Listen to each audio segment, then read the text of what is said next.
Welcome to the Southeastern North Carolina Radio Reading Service, a United Way partner agency. We are located on the campus of Fayetteville State University, and our signal is carried by WUNC Chapel Hill. Today is Monday, April the 9th, and your radio host is Wanda. I will be reading from the Sunday Fayetteville Observer. Need to know. Blood drive. The Cape Fear Valley Blood Donor Center is experiencing a low blood supply. Donors may go by the center at 3357 Village Drive, Suite 150, weekdays from 9 a.m. to 5 p.m. It's also open the third Saturday of the month from 9 to 3 p.m. All blood types are needed. However, the center has an urgent need for Type O donors.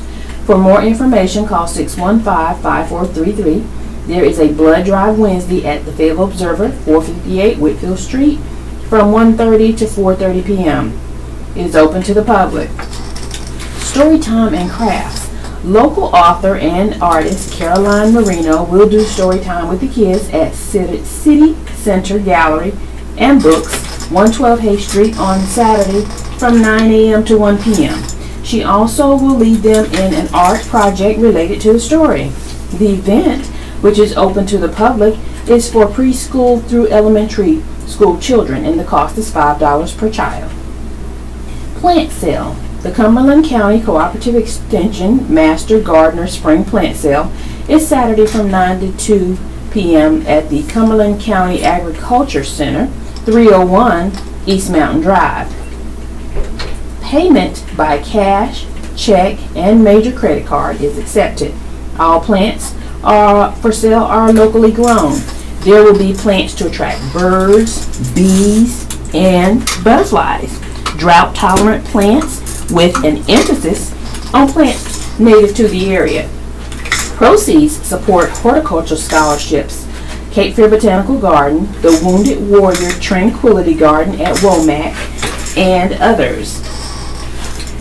Call 321-6882. We want to hear from you. Please submit your events in writing at least 10 days in advance. Email calendar at fayobserver.com or fax details to 486-3545.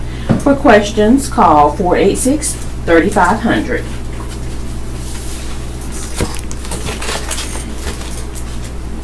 Livewire. Here's a question. I know it's a waste of time blowing up beaver dams as long as the beavers are still around, because they can build the dams back overnight. Is there any restriction on how I can get rid of the beavers? This is from MB in Fayetteville, and the answer is yes, there are some restrictions. The state has a Beaver Management Assistance Program that was created in 1992, designed to help deal with problems caused by beavers on state, private, and public land, according to the NC Wildlife Resource Commission. It's funded through a coalition of state agencies, counties participating in the program, private landholders, businesses, and more. Cumberland County is one of the counties participating according to ncwildlife.org, the Wildlife Resources Commission website.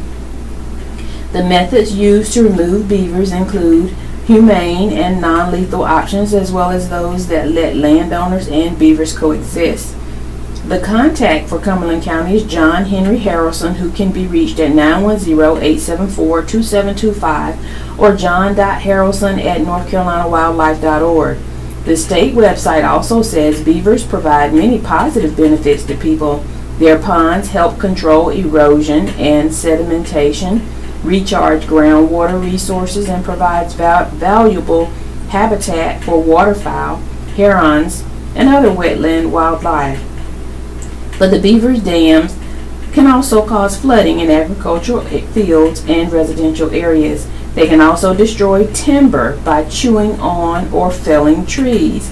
The best way to prevent conflicts with beavers is to manage their population by letting licensed trappers remove them during the regulated trapping season, which is from November the 1st through March 31st statewide, when they can be used as a renewable natural resource because its pelt, meat, and castor oil are highly valued.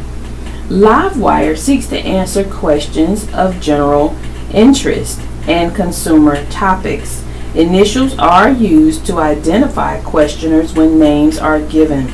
Contact Livewire at livewire@fayobserver.com or at 486-3516.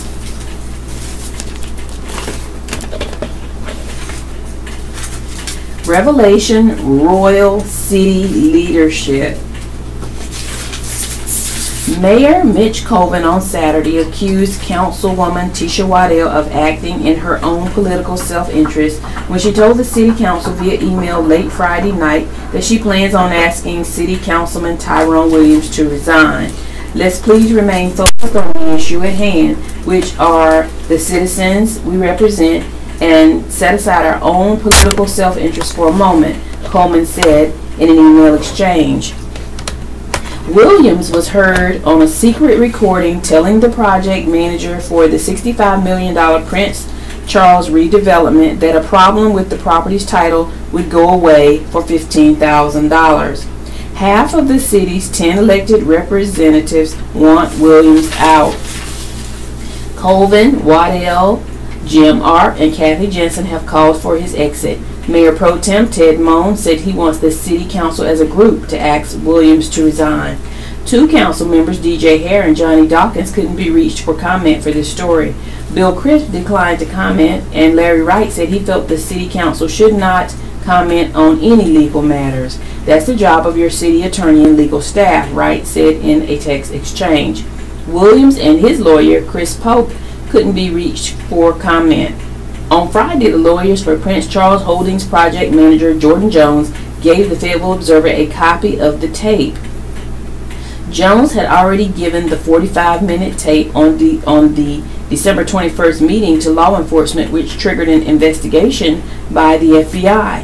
Lonnie Player, Jones' lawyer, said he released the tape for the sake of transparency.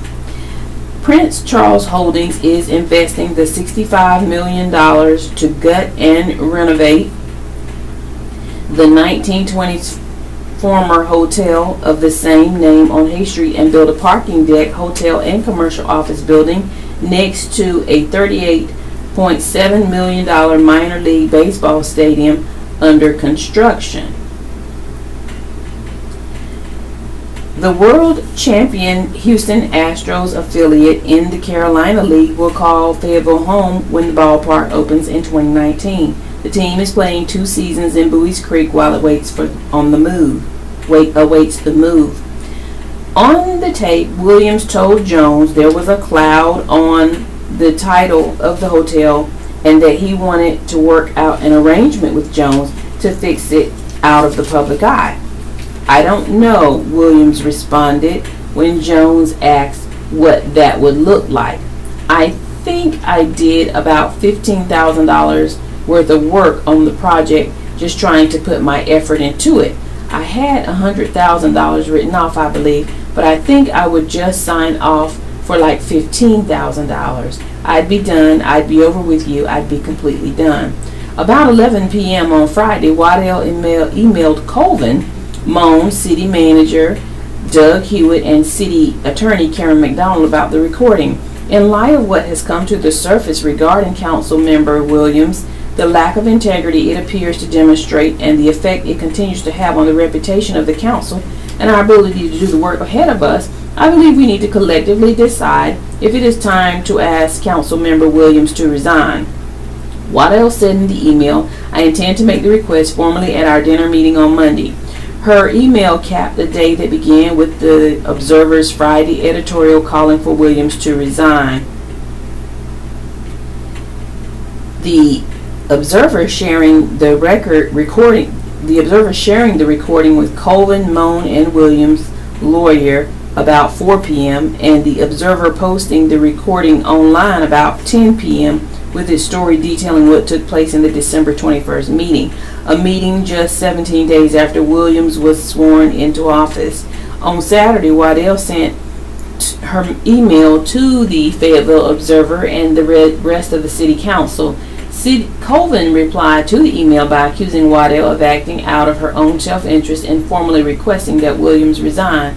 Although I can appreciate your desire for press recognition, our proposed recommendation to C.M. Williams on Monday night would be the collective task of the council, not any individual council member, Colvin wrote in the email.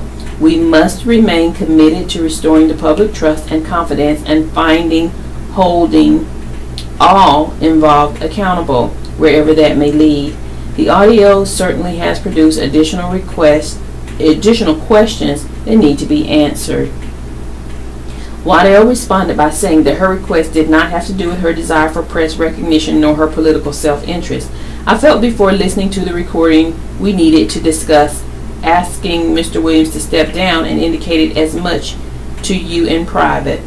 Considering all the information we have been given and in light of the recording, I maintain my position, Waddell said in the email. As you yourself have previously advised another council member, please be mindful of your accusatory tone. I look forward to a robust communication offline about this should you want to speak with me directly. In a separate message, Colvin told the Fayetteville Observer that after thoroughly reviewing the recording and getting residents' advice, he is calling for Williams to resign immediately. Mr. Williams can no longer be an effective steward of his constituents' interests, Colvin said in the message. The City Council meeting Monday is at 7 p.m. in the City Hall.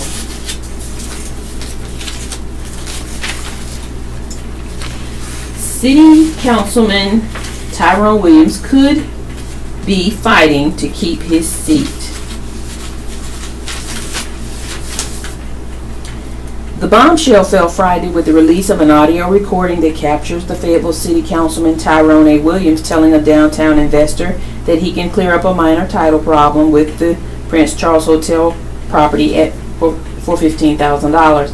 Now Williams, only 4 months into his first term in public office, may find himself fighting to keep his seat amid a growing chorus of demands for his resignation, including from several of the fellow council members. Before the District 2 election last fall, Williams, 49, appears to have been someone who didn't seek out the spotlight. He narrowly beat Dan Culleton in the general election by 310 votes. And since he was sworn in December 4th, Williams has often been quiet during council discussions. Since the controversy became public about 2 weeks ago, Williams has not responded to questions from the Fayetteville Observer. He may still be under FBI investigation, which was triggered by the recording of the December 21st meeting. That meeting came just 17 days after his swearing-in ceremony. Records show no criminal convictions in Williams' past. Over the years, he has had some run-ins with the law, property code violations, child support, and land disputes, and late payment of taxes. But his latest matter could have the most serious consequences. Williams is due in court this week as his former wife, Crystal Williams, continues a years-long battle with him over child support for their 2 young children. Cumberland County court records show he has failed to pay child support at times in the past. They both obtained temporary domestic violence protective orders against each other in 2009. A judge later dismissed hers and he dismissed his. This Williams was acquitted of assault and trespassing charges she filed. Records show that a judge in January signed an order for Williams to pay permanent child support of $784 a month. Williams is back in court Thursday. Within a month after that hearing, a house Williams owned at 201 Cochran will be torn down by the order of the City Council. Police reports show that the house off Ramsey Street, just north of the Veterans Affairs Medical Center, caught fire in 2014, causing $10,000 of damage. Records show Williams owed back taxes on the 2014 and 2015 property.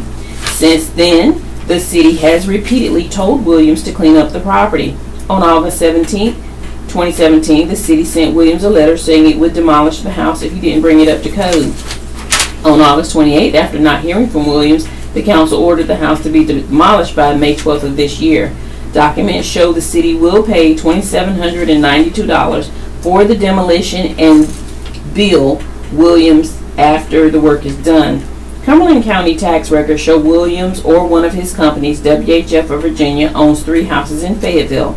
A home on Arbutus Trail in the Kenwood subdivision had the highest tax value at $199,700. The home Williams says he lives in on Wall Street in his council district 2 is valued at $31,256. Williams has for years bought distressed properties in neglected neighborhoods so that they could be rehabbed and sold to families of mostly lesser means, his lawyer Chris Pope said Saturday. Often homeless veterans and other persons were given jobs to help in rehabbing the homes. There have been times when the properties he bought have come with a lengthy list of code violations at the time of purchase. In a rare occasion, he has had a property that was too far gone to be safely and economically salvaged. Lawyer John Briggs, who in 2008 represented Williams in a debt collection action against the former owner of the Prince Charles Hotel, said Williams used to fix and flip houses long before the investment strategy became popular. Williams had always been forthright in the few land dealings they had together, Briggs said. Briggs liked Williams so much that he campaigned for him in the November election. The Reverend Mark Rowden campaigned for Williams too. Rowden said he met Williams at a city function last year. He called him a great guy and said he was dismayed when he heard that the FBI was looking into the councilman's conduct. If what is said is true, I think he just fell into one of those situations that politicians do, said Rowden, a community activist and pastor of Savannah Missionary Baptist Church in Cedar Creek. I don't think that takes away from his ability to lead. I believe even to this day that he's for the people of the county. Briggs said Friday he was shocked after learning about the audio recording. He said he had found a trivial defect in the Prince Charles building title last year while doing a title search on the property. The defect had no bearing on the new owner's title because a bankruptcy court had already cleared it in 2008. But Briggs said he notified Williams and the company that hired him as a matter of due diligence. On December 12th, Prince Charles Holdings, LLC, project manager Jordan Jones was invited by T.J. Jenkins, a marketing businessman, to meet with Williams. Jenkins told Jones that a cloud on the title had been discovered. Jones decided to secretly record the December 21st meeting in Jenkins' office. Williams tells Jones about $100,000 that he invested in the former Prince Charles, John Chin, and that Chin never repaid him the money. Williams tells Jones that he is concerned that the new investors could have problems if the title is not clear. I don't know if there is any kind of way I can make it a smooth transition for you and what you're trying to do, because I want the project to go and I don't want there to be no hiccups down the road, Williams tells Jones in the recording. Williams said he did a lot of work on the Prince Charles for Chin but was never paid for it. To be honest with you, I don't know. I think I would just feel good if we just worked together some way to make it all go away, Williams said. I don't know. I'm not looking for a large amount of money. I'm just looking for a smooth transition. You know what I mean. Jones asked if William has a figure in mind.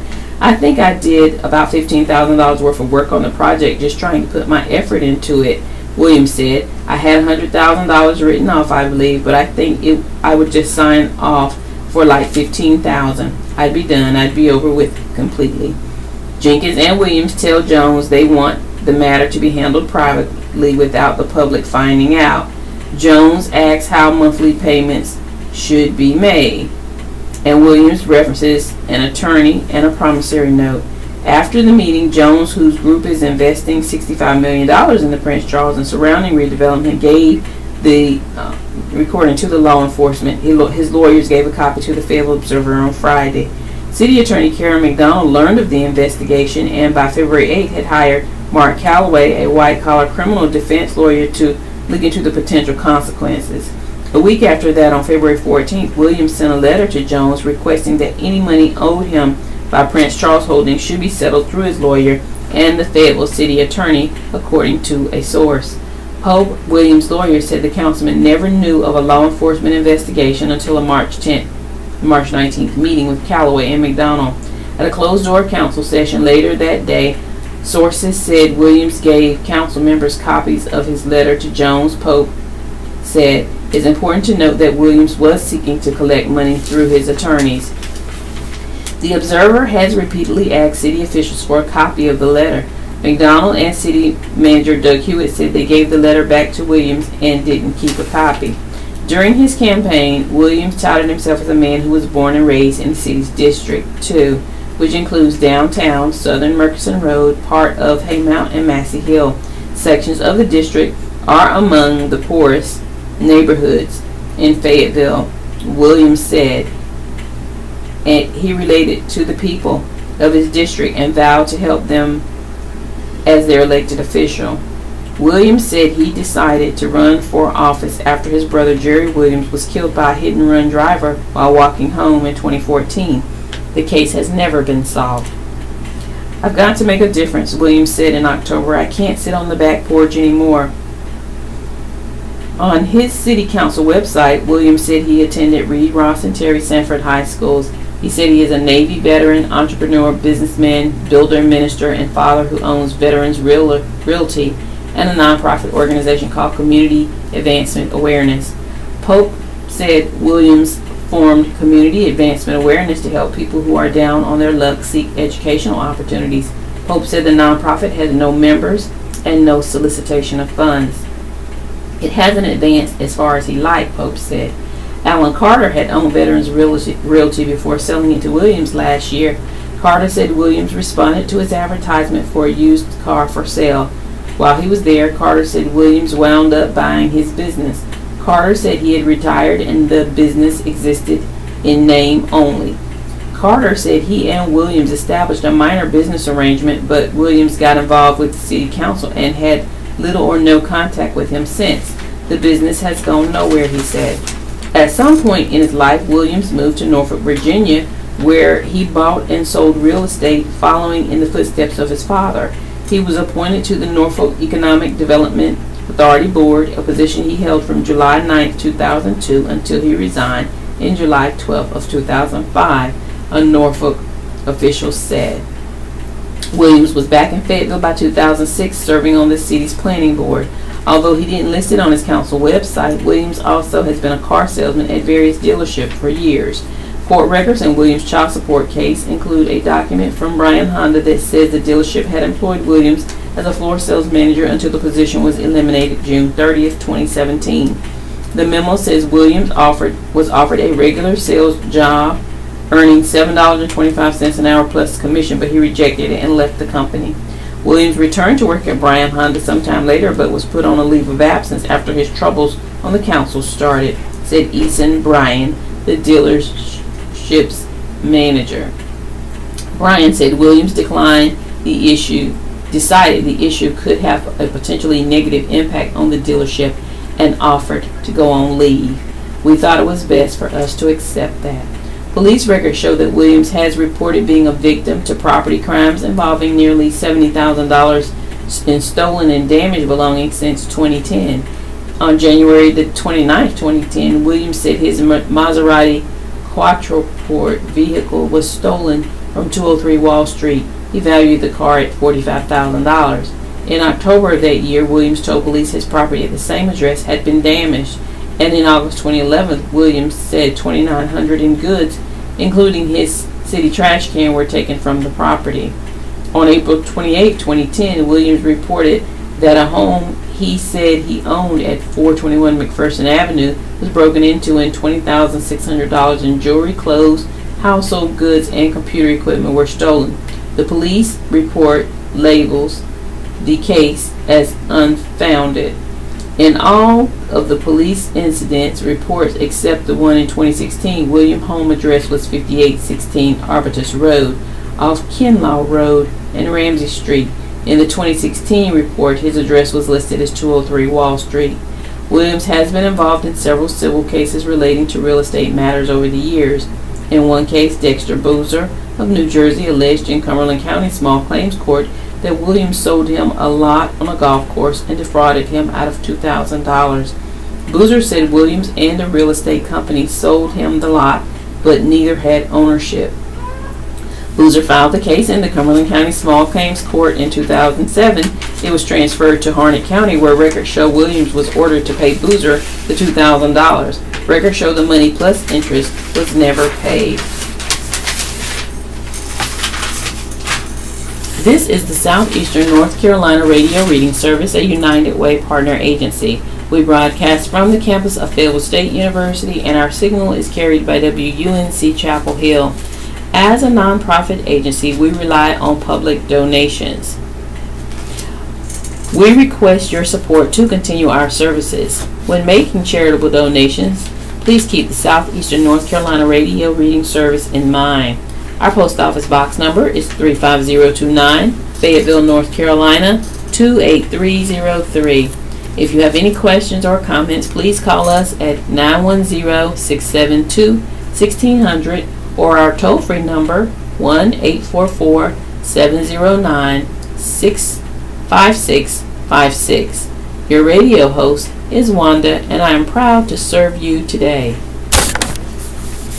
Cape Fear River Bridge naming draws attention.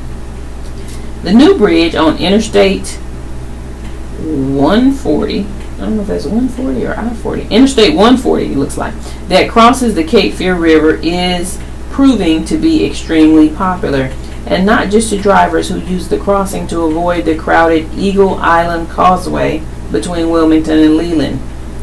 The final piece of I-140, also known as the US 17 Wilmington Bypass connecting US 421 and New Hanover County to US 7476 in Brunswick, opened in December. Now different people and groups within Brunswick County are looking to have the highway section's longest bridge named after others who have served or honored the county. One of the first to have their names thrown into the ring was former Brunswick County Commissioner William Bill M. Sue. Sue's family submitted his name for consideration. Yet last month, Sue's family asked if commissioners would support naming the I-140 bridge crossing US 7476 after Sue instead of the bridge crossing the river, which commissioners supported. The Navassa Town Council recently passed a resolution that the bridge be named after Navassa's first mayor, Louis Bobby Brown, who played an instrumental role in pushing for the completion of the bypass. Additionally, the Brunswick County Veterans Coalition wants the new bridge to be named the North Carolina Vietnam Veterans Memorial Bridge. Recording captures Show Me the Money moment. For days before Christmas in 2017, Fayetteville City Councilman Tyrone Williams met with a developer connected with the baseball stadium project downtown. The new councilman representing District 2, which includes downtown, had been sworn in 2 weeks prior. Williams wanted a little holiday gift of his own, and he didn't want the public to know about it. Specifically, he wanted to get $15,000 from Prince Charles Holdings, which is working on a multi-million-dollar residential, retail, and office project next to the stadium under construction on Hay Street. Earlier in December, Williams had voted against the Durham-based company building a parking deck related to the site. It was a fact that would have been well known to the man sitting across from him, Jordan Jones, the project manager for Prince Charles Holdings. In the meeting, Williams claimed he was owed more than $100,000 on the property, but he was apparently feeling magnanimous. I think I would sign off for like $15,000. I'd be done, he told Jones, claiming that amount would cover the improvements he put into the Prince Charles under previous ownership. I'd be over with you. I'd be completely out. He's right about that. The councilman is done, but not in the way he thinks. He is done as a credible representative for his district and his city. He can still do a decent thing and resign. The chorus for this action will only grow. Maybe he'll listen to the constituents he has already let down in such a dramatic fashion. Williams' words, which Jones secretly recorded on an iPad, may or may not represent a crime. The authorities will decide that. The status of an FBI investigation into his actions is unclear, but more than once Williams made clear to Jones the last thing the councilman wanted was a cloud over the title that could hold up the Prince Charles project. A payment to him would settle the issue, he said. I just want the project to continue going, Williams told Jones. For the record, a cloud does not appear to exist. Prince Charles Holdings property was Prince Charles Holdings bought the property at auction in 2014. Williams did lend previous Prince Charles owner John Chin $100,000 when Chin bought the hotel in 2007, but Chin paid the money back in 2008, according to a judgment in Chin's favor in U.S. bankruptcy court in 2013. Williams skipped that hearing. In the December 21st meeting with Jones, he perhaps sensed the 2013 ruling might prove problematic to his claim of money being owed. He said the bankruptcy could haze over his claim as the first lien holder. He said that he had a call from the lawyer about the title being unclear, and the lawyer wanted him to sign off on it. You know how they push things through. They do that, Williams said to Jones, but sometimes banks will stop it because banks are like, this has to be clear. Jones played along with both Williams and his friend T.J. Jenkins, who owns a marketing company and was also at the meeting. The men clearly thought they had a deal by the end. Williams told Jones, "You got my support on the project." He said he'd work more closely with the deputy city manager, Christoph Bauer, who occupies a lead role on the city staff for the baseball project. "It is my district, so I gotta definitely be involved," Williams told Jones. "We have about 4,000 constituents on that platform that I can kind of call out to get kind of on the board. You know what I mean? So I support you." Jones wished them a Merry Christmas and later went to the cops. The meeting was held in Jenkins' office, and it must be said he looks awful in this situation. I take no pleasure in saying so. He has 3 young children and was named as one of the Fayetteville Observer's 40 under 40 young leaders to watch. At the meeting, he positioned himself as the broker between Jones and Williams. The councilman arrived more than 35 minutes late, and Jenkins filled the time by talking about everything from what he considered poor marketing by Cross Creek Mall to how he was learning to flip houses under Williams. Several times he told Jones the public didn't need to know about the arrangement over the money, which should be handled with the least amount of stress possible. "I don't want anybody publicly to get wind of it," he said to Jordan, adding it would only open up this can of worms when you got taxpayers saying, "Why are we doing this? Why are we doing that?" and they'll question it. Whatever Jenkins' role, the greater responsibility lies with Williams, the elected representative of the people. Already the council will likely have to revote on all the stadium-related votes in which they took part. The only cloud over the Prince Charles is the one Tyrone Williams' actions have caused. He should acknowledge this and step down. This is written by columnist Myron B. Pitts. He can be reached at mpitts@fayobserver.com or 486-3559. Administrator cultivates campus leaders at FSU. A bowl of condoms and dental dams is not what most would expect to find on the desk of a college administrator. But Brent Lewis, the director of cultural programs at the Safe Zone at Fayetteville State University, is not your typical college administrator. "I try to be proactive in providing services and sources to the student," Lewis said. "Cumberland County has one of the highest rates of STDs in North Carolina. Lewis' talent for advocating for student success both in and outside the classroom recently helped him earn the honors of being the recipient of the 2017-18 John L. Sanders Student Advocate Award. I was very humbled and very honored that they chose me," Lewis said. The award will be presented to Lewis by the University of North Carolina Association of Student Government on April the 20th. It is given to a leader who advocates for UNC system students. Growing up in Eden, a Rockingham County town of about 15,000 just north of Greensboro, Lewis said he always wanted to be a teacher. He spent a year as a K-12 teacher but didn't like having to stay in the classroom all the time. When Lewis went to get his master's degree, he was offered a position to be a graduate assistant helping students in residential halls. "I love the students," Lewis said. Lewis said he realized that his calling was not being in a classroom but being on a college campus. My calling is cultivating college-age students and young adults, Lewis said.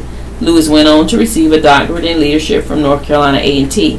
He has worked in student affairs positions at A&T, North Carolina Central, and UNC Greensboro. In 2015, he joined the staff at Fayetteville State. Lewis said every day at work is different for him. He plans cultural programs, counsels students, and advises commuter students. I always keep my door open when I'm here so students know I am here to talk.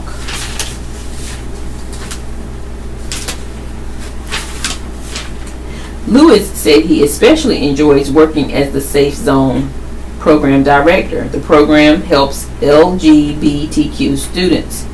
Fayetteville State University is one of only 3 historically black colleges and universities in the country to have a Safe Zone program.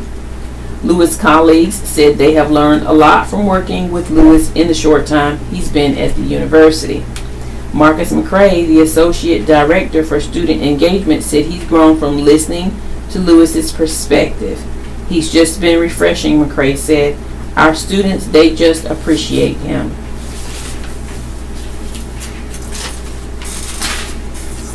Students show chops during Jazz Day. 6 high schools performed and took part Saturday in workshops during Fayetteville State University's inaugural Jazz Day. Hearing the children play is always great, said Ron Carter, the university's Felton J. Capel Professor of Performing and Fine Arts. The event was sponsored by the Fayetteville State University's Department of Performing and Fine Arts. It was intended to be a community initiative for the public to see young artists prepare for the future in jazz. Between 9 a.m. and 4:30 p.m., the high school participants performed and then received feedback from some of the nation's renowned guest jazz artists and educators. The guest artists have performed with such jazz greats as Cedar Walton, Bradford Marcellus, Wynton Marcellus, Aretha Franklin, Regina Carter, McCoy Tyner, Pat Metheny, Bob James, Chick Corea, and Kenny Garrett. This will be an important day for FSU as we move toward cultivating a stronger jazz presence on our campus and in the community, Don Parker said. He's the interim department chairman for the Department of Performing and Fine Arts. Mr. Ronald Carter's presence is providing FSU with an opportunity to pursue this goal with his vast experience and his expertise in jazz education. The high school participants came as far away as Atlanta to attend the event. We love attracting and educating young people to the art form of jazz, Carter said. Many young people don't know the significance of jazz, which is a music genre that originated in African American culture more than 100 years ago and is considered by many as America's classical music. Our goal is to shape a new generation of artists to preserve and progress the future of this form of American art, and what better way to do this than including some of today's top artists in the genre. Carter said he especially likes teaching young people about the role of improvisation in jazz. Carter said he anticipates even more high schools will take part in the event next year, as this year's event took place during most high schools' spring break. I will make sure that the next year the program does not fall during spring break, he said. Deputies saved 2 from overdoses. Cumberland County Sheriff deputies helped save 2 women from heroin overdoses when they administered the antidote naloxone.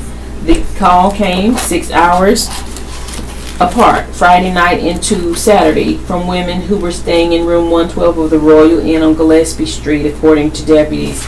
Deputies were first dispatched to the room at 10:59 p.m. where they found a 22-year-old woman who was unresponsive.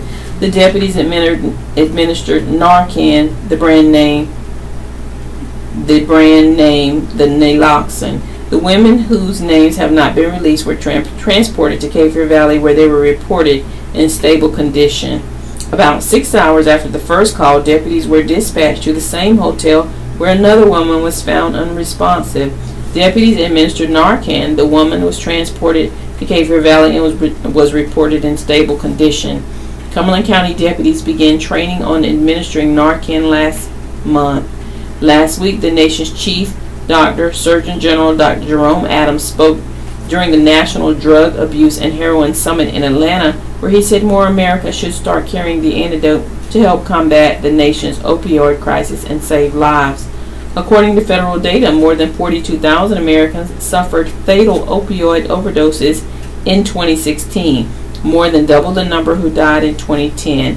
Naloxone can restore a person's breathing after it is injected or sprayed into the nostrils, quickly bringing the overdose victims back from death. This concludes our reading of the Sunday Fayetteville Observer. Your radio host has been Wanda. Coming up next, a broadcast of the Harnett County News, the Rayford News Journal, and the Robesonian. I've enjoyed being with you this evening. Thank you for tuning me in. Have a wonderful day.